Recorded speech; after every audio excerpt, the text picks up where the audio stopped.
Muito bem, vamos começar agora o terceiro tempo do Conexão Futura. O assunto é seríssimo e ainda é tabu para muita gente. No último ano, o alcoolismo matou mais de 3 milhões de pessoas no mundo. Esse dado da Organização Mundial da Saúde soma-se a um outro que expõe a realidade brasileira, a nossa realidade. O consumo de bebidas alcoólicas aqui no Brasil supera a média mundial, ocasionando, por consequência, uma taxa de mortalidade que figura entre as maiores do continente americano. Algumas perguntas precisam sim serem respondidas. Como reduzir esses números, hein? Como se precaver do alcoolismo? Existem políticas públicas para ajudar essa pessoa doente e a família? Qual é a participação dela numa situação como essa? Nós trouxemos dois feras no assunto. O Bruno Machado, que é psiquiatra do Hospital Albert Einstein, em São Paulo, e a Ângela Holanda, que é professora e diretora da Associação Brasileira de Álcool e Drogas, a BRAD. Você que está aí do outro lado da telinha, seja em casa, seja via internet, no nosso site, futura.org.br. Como sempre, você é nosso convidado, nossa convidada de luxo. Aproveite para tirar suas dúvidas, participe dessa conversa, mandando mensagens, comentários, opiniões para o nosso Facebook, o Canal Futura Oficial, e o nosso Twitter é o @Canal Futura. Ou ligue para a gente no telefone 0 operadora 21 2273 5020. Muito boa tarde, seja bem-vindo, seja bem-vinda. Conexão Futura está no ar. Tudo bem? Tudo bem. Seja muito bem-vinda, obrigado pela sua participação. Obrigada, Bruno, como é que você está? Muito bem, é um prazer participar, um tema tão importante como esse. Mais de 3 milhões de mortes por ano em todo o planeta, né? Causadas pelo alcoolismo. E não poderia ser um tema melhor. Eu quero começar perguntando se o alcoolismo ele tem alguma ligação com a genética, ou seja, algum parente teve problema como isso, a pessoa que vem abaixo tem grandes chances de herdar? Tem sim, tem uma grande ligação com a genética. Não existe um gene específico, né, que esteja ligado com o alcoolismo. Existem diversos genes que compõem esse risco maior de desenvolver o alcoolismo. Então, quando existe uma história familiar, né, um pai, mãe, ou mesmo parentes um pouco mais distantes, existe um risco aumentado, com certeza, né? Mas não existe um gene que especificamente provoque, né? São vários genes. Um gene é responsável por uma pequena porcentagem, um outro gene é uma gama ampla de genes ligados ao risco de desenvolver o alcoolismo. Agora, Ângela, a família, nesse momento, quando está percebendo que, por exemplo, um jovem, cada vez mais cedo os jovens começam a experimentar, começam a sua vida etílica. Quando que a família tem que acender a luz vermelha, que aquele jovem está ultrapassando os limites? Pelo comportamento, né, Tiago? A família tem que estar atenta ao comportamento daquele adolescente para ver questões da aprendizagem, se horários, hábitos. A gente percebe quando o jovem está saindo daquilo que ele estava acostumado a fazer até então. E a família, nessa hora, se ela estiver atenta, ela pode buscar ajuda. Não só para ela, como para o adolescente. Como é que ela procura essa ajuda? Bom, o ideal seria que procurasse num grupo de mútua ajuda, que é o Al-Anon, que são os alcoólicos anônimos, os familiares, grupo de familiares de alcoólicos. Tá? Vou mostrar o site agora, www.al-anon.org.br. É isso daqui que a Ângela está falando, grupos familiares de ajuda. Continue sem seu pensamento. esquecer que existe também a ajuda do médico, do psiquiatra, especializado nesta área, que pode dar muitas dicas de como tratar esse adolescente que está iniciando e que pode ser apenas um usuário, um abusador, não desenvolver a doença, não ser portador da doença. Agora, Bruno, nem sempre é um desafio fácil de ser cumprido, porque romper preconceitos, romper medos, romper aquela tranquilidade que você acredita que está enfrentando. Como é que a gente deve enfrentar isso para poder bater na porta de um médico e pedir de fato uma ajuda, também pensando que psicólogos, enfim, grupos de trabalho vão estar juntos? Pois é. Tem vários caminhos aí, tem vários momentos em que a família pode ser ajudada, né? Por meio do psicólogo, às vezes, poucas vezes chega diretamente num psiquiatra, né? Muitas vezes num médico generalista, um ginecologista da família, enfim. uma série de portas de entrada para que essa pessoa seja ajudada, né? É um desafio porque envolve, claro, um trabalho em equipe, né? Você vai precisar trabalhar com diversos fatores que estão relacionados à doença, né? Não é uma questão apenas genética, é uma questão que envolve família, que envolve o ambiente que essa pessoa vive, o trabalho. É uma situação multifatorial, né? E por isso o desafio é ainda maior. Você precisa sempre procurar sensibilizar a família, sensibilizar o indivíduo para que ele tenha um apoio. E esse apoio vai vir de diversas maneiras. E o ideal é que ele seja multidisciplinar. Ângela, você concorda? Concordo muito com o que o Dr. Bruno falou, porque as equipes multidisciplinares, elas são muito mais assertivas, porque cada profissional vai abordar a doença ou aquele comportamento que está se instalando naquela família. A equipe multidisciplinar, concordo plenamente com ele. Agora, eu falei do preconceito, talvez passou desapercebido, passa meio que raspando, mas muita gente tem um problema com o alcoolismo e fala, não, eu não tenho. Esse problema daqui eu não tenho. É a negação, né? É a negação. Quando que você tem que identificar que essa negação está acontecendo?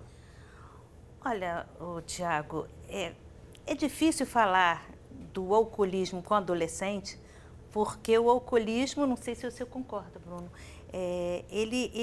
o adolescente é mais para droga, não é tanto o álcool. O álcool entra ali naquela mistura toda, né? Agora, a negação é o primeiro passo, é a primeira característica da família de um alcoolista, de um adicto, vamos dizer assim, de uma maneira geral, porque ela nega. Ela nega, não, ela não quer ver, ela acha que aquilo é normal. Então, a negação é a primeira característica mesmo. Eles dificilmente vão aceitar que aquilo vai ser uma doença, vai se tornar um problema. Por enquanto, ele só está experimentando, por enquanto, quando é o caso do adolescente, né? Bruno, a gente tem uma realidade no Brasil que é sempre importante frisar. O consumo de bebidas alcoólicas aqui no Brasil, ela supera a média mundial. E tem um grande mito que fala que as mulheres bebem muito menos do que os homens. Eu gostaria que você falasse um pouco sobre esse consumo no Brasil. Como é que ele está sendo desenvolvido? Pois é, os homens e as mulheres têm características diferentes, né? Em geral, para o homem é até mais aceito socialmente beber. A sociedade é machista, né? Muito machista, e a gente verifica que é mais aceito o uso abusivo pelo homem, né? Por outro lado, a mulher, muitas vezes, ela usa isoladamente, né? Então ela pode desenvolver um quadro mais silencioso, né? Então a gente tende a subnotificar, a enxergar esse problema numa dimensão muito menor do que ele realmente é, né? Então a mulher pode fazer um uso muito mais silencioso na sua casa, às vezes uma mulher que cuida dos filhos, cuida da família e não tem um contato social tão amplo. Muitas vezes por transtornos mentais, por problemas como depressão, como ansiedade, a falta de cuidado faz com que essa pessoa comece a beber, comece a ter esse comportamento como se procurasse um tratamento, né? Entre aspas. Você falou de ansiedade, de depressão. Quais outras doenças estão ligadas ao alcoolismo? Isso é muito interessante, né? Nós temos aí depressão, ansiedade, mas não apenas, transtornos psicóticos, inclusive, né? Dentro dos transtornos mentais, transtornos semelhantes à esquizofrenia, né? Se assemelham aos chamados transtornos psicóticos, eles estão muito relacionados ao problema do álcool. Além disso, demência alcoólica, né? Um quadro que muitas vezes é confundido como Alzheimer, como uma doença senil, mas um quadro demencial mesmo, no qual a pessoa perde a sua cognição, sua memória, a sua atenção por conta do álcool, né? Então, uma série de doenças, mais de 200 doenças, né, podem estar relacionadas ao álcool. Você que está em casa, do outro lado da telinha, eu quero sua participação. @Canal Futura é o nosso Twitter e a nossa página no Facebook é Canal Futura Oficial. Eu quero saber, você conhece alguém que já enfrentou algum problema com o alcoolismo? Quer outras dicas? Quer saber alguma informação que ainda não foi debatida aqui no Conexão Futura? A sua pergunta pode ser muito importante para ilustrar as dúvidas de muitas outras pessoas que estão espalhadas em todos os cantos do nosso país. Então, não perca a oportunidade de interagir com a gente e não ficar boiando, tirar todas as suas dúvidas, tá bom? Olha, Ângela, o INSS, ele, no ano passado, divulgou o seguinte, que o alcoolismo é o principal motivo de pedidos de auxílio-doença por transtornos mentais e comportamentais por uso de substância psicoativa. A gente tem uma sociedade que, já falamos, sofre com muito preconceito, tem medo de se abrir para pedir ajuda. A gente já falou sobre reflexos que isso acontece quando você não toma uma atitude, como que a família pode agir, mas agora eu quero a participação da escola. Muitos profissionais de educação estão de olho no Conexão Futura, às 13h39 da tarde, e eu queria que você falasse com eles. Como que um aluno em sala de aula pode ser observado a ponto de você identificar, nem que sejam sinais amarelos e não ainda vermelhos, sobre o comportamento deles? Essa característica do adolescente, quando começa o uso do álcool, é exatamente não levar as tarefas de casa, não se interessar, haver a dispersão, faltas, ele começa a faltar porque está com dor de estômago, porque está com dor de barriga. E as pessoas têm que ficar atentas a esse tipo de ausência e começar a fazer contato com a família. Eu gostaria muito de falar com você que a ABRAD, a Associação Brasileira de Álcool e Drogas, ela trabalha com prevenção. Então, nós fazemos muita prevenção, pesquisa, ensino e tratamento. A nossa prevenção, nosso carro-chefe da prevenção é uma banda que sai no carnaval, banda chamada Alegria Sem Ressaca, que já está há 11 anos acontecendo todo domingo, antes do domingo de carnaval, na Avenida Atlântica, e nós levamos, procurando atingir, inclusive os adolescentes, que você pode se divertir sem fazer uso de álcool ou drogas. Então, é muito importante o trabalho de prevenção.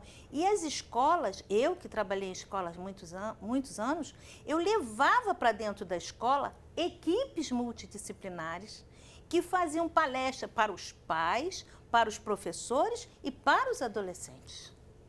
Então, o trabalho de prevenção, para mim, é assim, fundamental para tudo. Ou seja, as escolas também podem propiciar discussões, palestras, programas como esse serem passados dentro da sala de aula. Você queria complementar? Sim, é muito interessante essa estratégia, porque especialmente nos jovens, nos adolescentes, ensino médio, até ensino superior, né? Principalmente ensino superior, a gente observa que não se tratam de quadros de alcoolismo propriamente, né? Mas é o que a gente chama de beber pesado episódico, ou seja, a pessoa não bebe todos os dias, o adolescente não bebe, às vezes, nem todas as semanas, ele bebe uma vez por mês, 2 vezes, mas quando bebe, ele se coloca em risco, né? Ele se arrisca, ele bebe uma quantidade altíssima e ele não consegue mais medir as consequências. Então, é extremamente importante esse tipo de abordagem direcionada para os jovens, né? E os problemas deles são diferentes, né? Eles têm um ambiente muito propício para beber, especialmente no ensino superior, fase de faculdade, começam a jogar em atlética e participar de jogos e bebem muito, né? Isso realmente é perigoso, tem riscos, né? Agora, dos jovens, vamos para as pessoas, enfim, da terceira idade. Muita gente, ainda é um mito que a pessoa chegou, por exemplo, aos 60 anos, 70 anos, já tem uma grande maturidade, grande experiência sobre a vida, já enxergou diversos resultados negativos, mas ela também tem risco de se tornar uma pessoa doente. Gostaria que você falasse para essa turma um pouquinho mais experiente quais são os riscos que elas enfrentam. Olha, Tiago, para mim é exatamente nessa terceira idade que vão aparecer os casos de alcoolismo, que até então o adolescente, difícil, eu não sei se o Bruno tem essa experiência, mas difícil você dizer que um adolescente é alcoolista, faz uso abusivo de álcool, é esporádico. O adolescente, ele vai abusar da droga, de outro tipo de substância psicoativa. Quando chega na terceira idade, é que começa a aparecer o alcoolismo, que ele já está com problema no fígado, ele já está com problema de memória, que começa a aparecer realmente as sequelas. É difícil aparecer numa clínica, como é a minha particular, onde eu trabalho, um adolescente que seja alcoolista. Aparece sim uma pessoa de 50, 60 anos com problema de álcool. Entendeu? Então, quando se diz que vai aparecer essa doença, ela pode aparecer, mas é lá na terceira idade que vão aparecer realmente os problemas ocasionados pelo álcool, porque ele é silencioso. Você vai bebendo e vai aparecer lá adiante. É verdade. Os problemas crônicos do álcool, né? A síndrome de dependência ao álcool, que é o alcoolismo, ela realmente aparece ao longo do tempo, né? Então, logicamente que são pessoas, adultos, idosos que terão esse quadro. Porém, não significa que os adolescentes não vão ter problemas relacionados ao álcool, né? Eles podem ter problemas muito graves por fazer um uso abusivo do álcool, que tem um efeito como qualquer outra droga, né? Altera a consciência, altera a cognição, desinibe, pode colocá-lo em perigo e criar situações extremamente graves. A gente vê isso no noticiário toda hora, né? Endossando o que você está dizendo, o PENSE, a Pesquisa Nacional de Saúde Escolar de 2012, é uma grande pesquisa que entrevista mais do que 108 mil jovens, disse o seguinte: as meninas são maioria na hora de experimentar alguma bebida e são 51,7%, né? Antes eram, e do outro lado, 48,7% são os meninos. Ou seja, temos números aqui reais que as meninas e os meninos estão experimentando uma grande quantidade. 40%, 50% é muita gente. Vamos trazer os telespectadores aqui para dentro do Conexão Futura. Ângela pergunta para você, Jorge Anderson. Jorge, obrigado pela sua participação, hein? Via Twitter, ele é o @osupernada. Obrigado.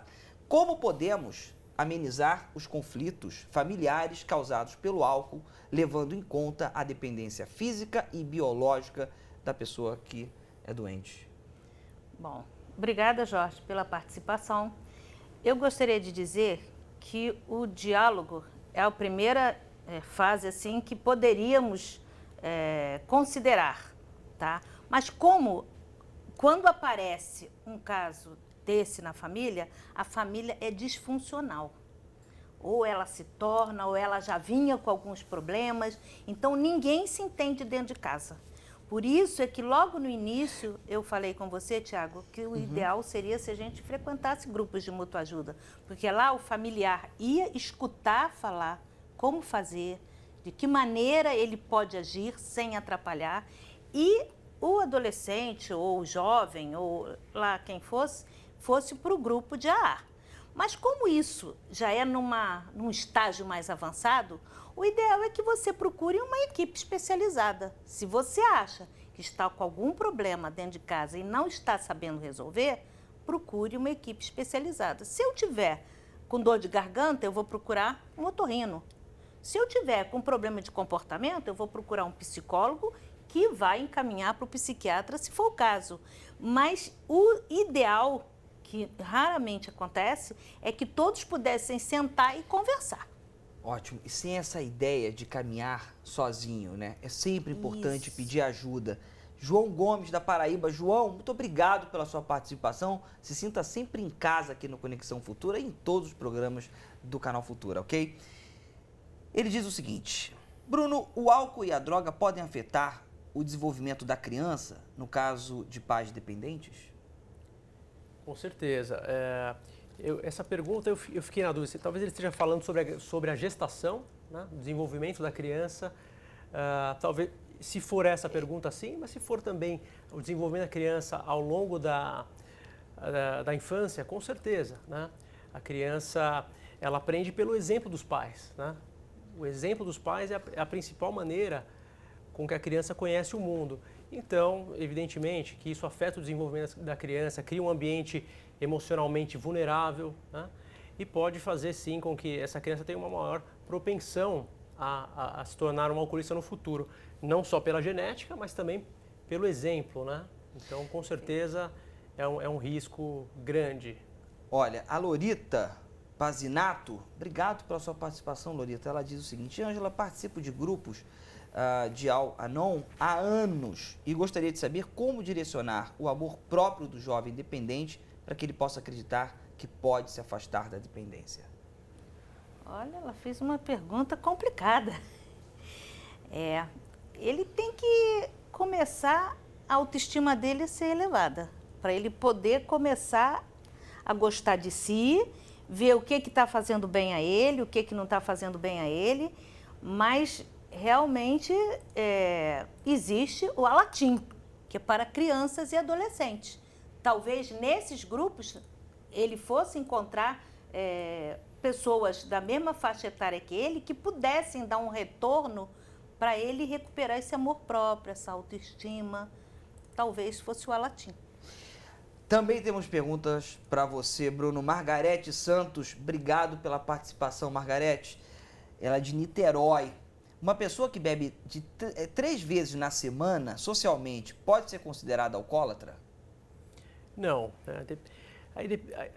Em geral, não. Né? Depende muito das consequências, dos prejuízos que isso irá trazer. Uma pessoa que toma 3 taças de vinho por semana, não vai ter um problema. Né? Até 30 gramas de álcool por dia é considerado uma dose segura, né, pela Organização Mundial da Saúde.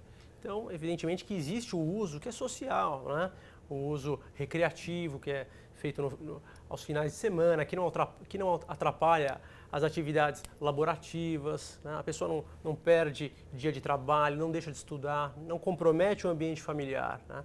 A partir do momento que começam a surgir problemas, aí realmente essa pessoa deve estar mudando de padrão. Muitas vezes, o desafio é identificar quando existe essa passagem, né? Essa mudança de padrão de um uso recreativo que não traz maiores consequências para um uso que realmente é problemático. Tá? Bem, estamos chegando ao final. Angela, eu quero, enfim, a sua despedida, suas palavras de despedida. Eu queria muito agradecer a participação, me colocar à disposição. Se quiserem, por favor, se dirijam ao site da Abrad. Pode fazer qualquer pergunta que queira. Quero chamar a atenção, reforçar para a prevenção, que é o forte, que a gente agora mesmo voltou, o Dr. Jorge Jaber voltou do Congresso Mundial em Madrid, onde ele foi apresentar o nosso trabalho da banda Alegria Sem Ressaca. Tem o Facebook, que lá também tem muitas informações, Alegria Sem Ressaca. E dizer para vocês que eu estou à disposição para esclarecer qualquer dúvida. Obrigado mais uma vez.